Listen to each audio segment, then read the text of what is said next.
Hello, my beautiful action woman, and welcome to Hot Chocolate, Chat and Chill. Every Sunday, this is what we're going to do. It's a twist on story time. So I'm going to tell you a specific story that happened in my life. But where the twist comes in is that we are both going to learn from this, okay? I don't want you to make the same mistakes as me. I don't want you to make the same mistakes as other people, because you are part of the Mum to Millionaire community. And if you have not subscribed yet, click subscribe and hit that notification bell. Here it's all about getting better, not bitter. So there's so many things that happen in our lives, really some nasty situations sometimes, but it's about looking at those situations in a different way, learning from it, growing, evolving, and just becoming a better person. Life is not about being bitter, okay? So every Sunday, except for today, I know it's Monday, but we're going to do this where we're just going to drink our hot chocolate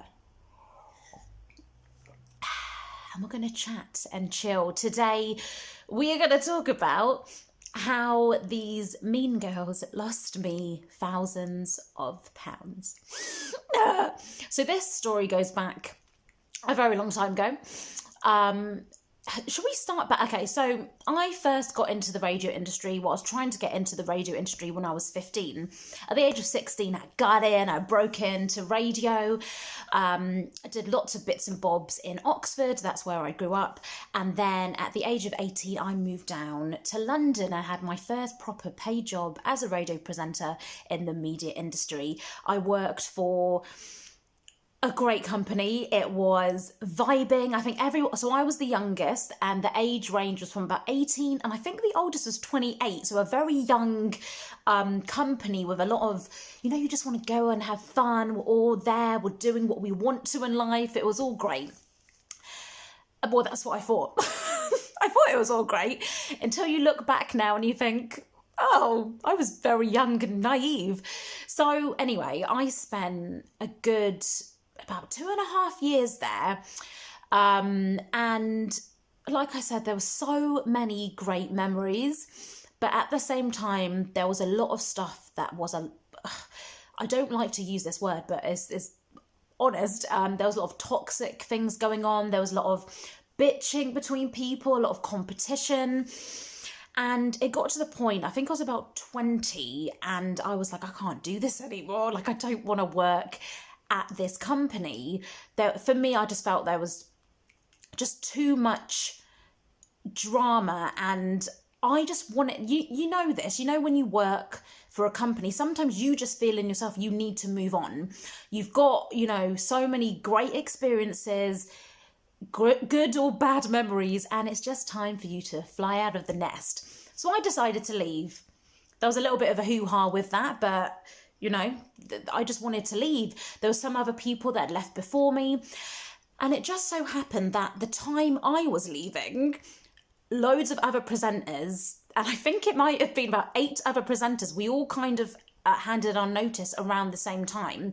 So I was one of the first to leave, and then it was kind of like a trickle effect. There's other people leaving for whatever reason, their own personal reasons. I can't comment on why they wanted to leave, all at the same time. So that is already quite devastating for a company, for a successful company, when all your talent is leaving at the same time. It means they've got to find new presenters, that the audience have got to get used to all these, new presenters coming as well. So it came to the last day of my last radio show, and a story came out on a specific website, and it said Veena V to leave blah, blah, blah, this radio station and others. And then this article basically had written that I was leaving the station. They named all the other presenters. Now, bearing in mind, at this time, nobody knew about these other presenters leaving. I had already announced that I was going to come in and do my last show, and it was all very happy terms. There was no animosity. There was no like, oh yeah, I'm leaving this company. And no, it was just, I'm leaving. I'm moving on to something else. But this article got put up the day I was leaving, and it mentioned all the other presenters that were leaving at the same time. Now, what happened is this radio station thought I had leaked the story, and that I had told this specific journalist that all these other presenters were leaving. Now, I have always prided myself, is that a word?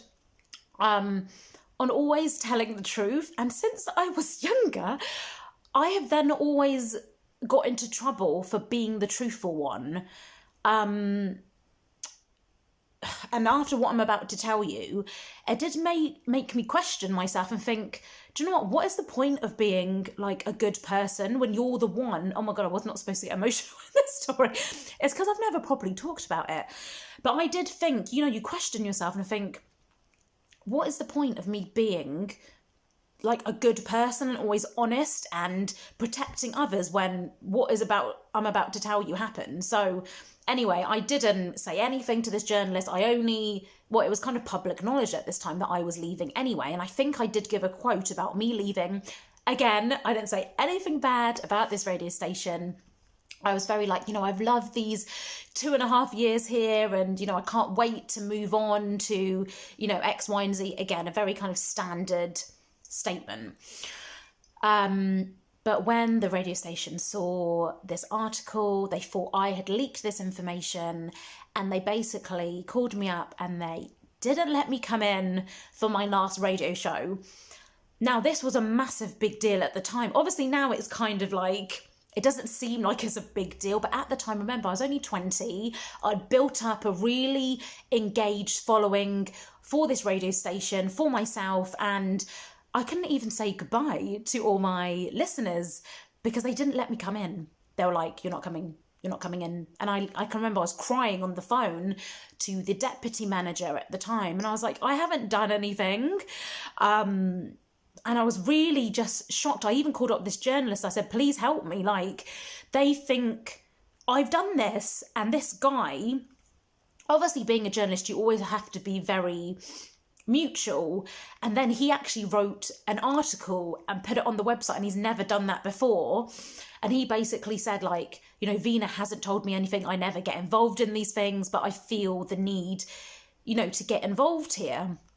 And yeah, so basically what had happened is there were these other 2 girls at the radio station who I thought were my friends, had told this journalist about that they were leaving, they were basically gave him all the goss, and then he went on to report it. Again, it wasn't even a malicious article, but you always have to look at things from the other point of view.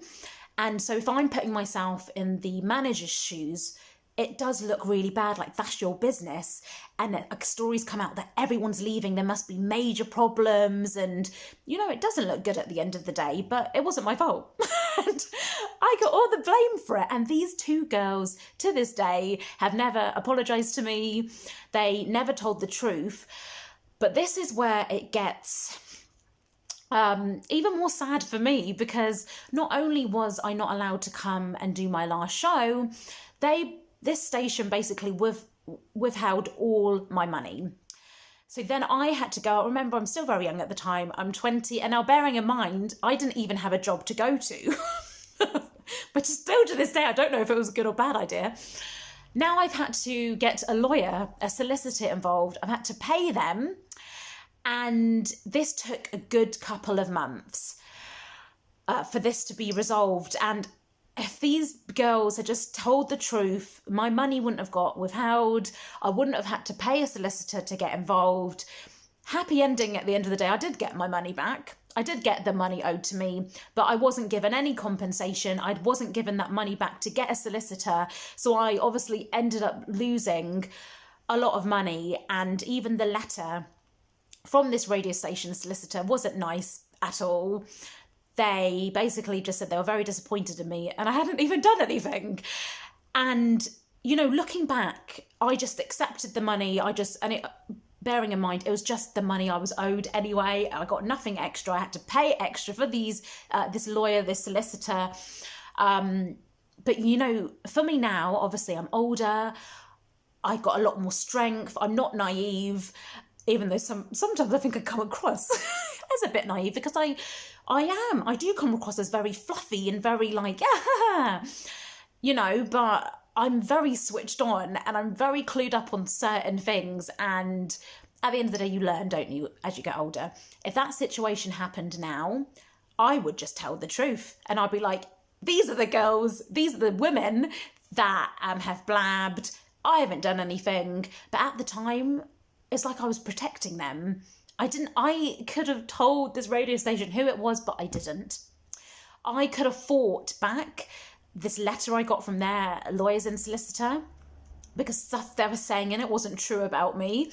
But I didn't, because I just didn't have the strength at the time. And even the lawyer was like, do you know what, just take the money, because your bill is gonna go up and up. So there we go. That is the first story time, how these mean girls cost me thousands of pounds. But look, at the end of the day, let's learn from this situation. And I still believe to this day, be a nice person, focus on what matters. Those people aren't in my life anymore. Nobody is in my life from that, that era. I've got the most amazing friends now, and that's through you've got to keep on going. And it's not easy sometimes when people backstab you, and people are bitch about you, and people do really nasty things, and you think, why?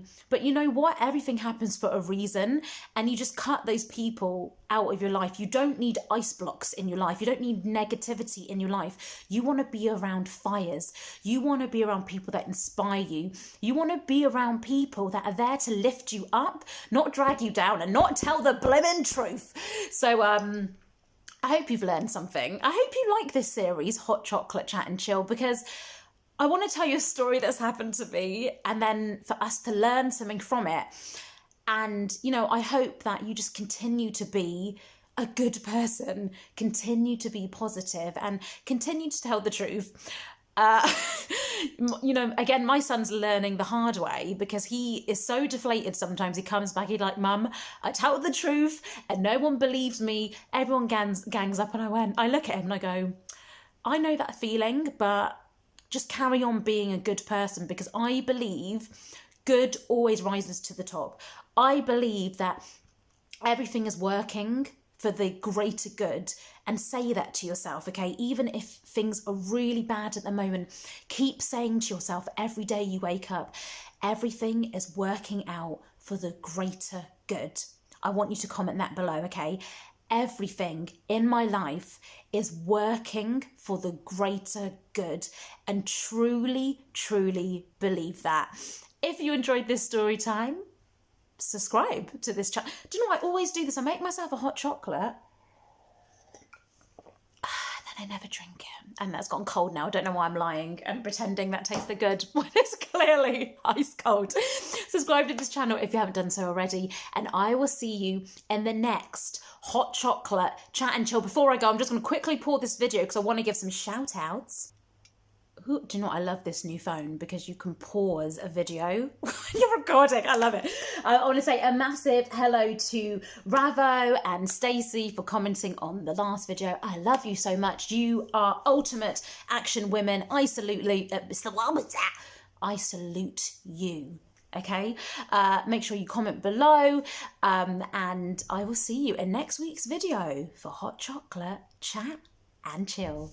Bye.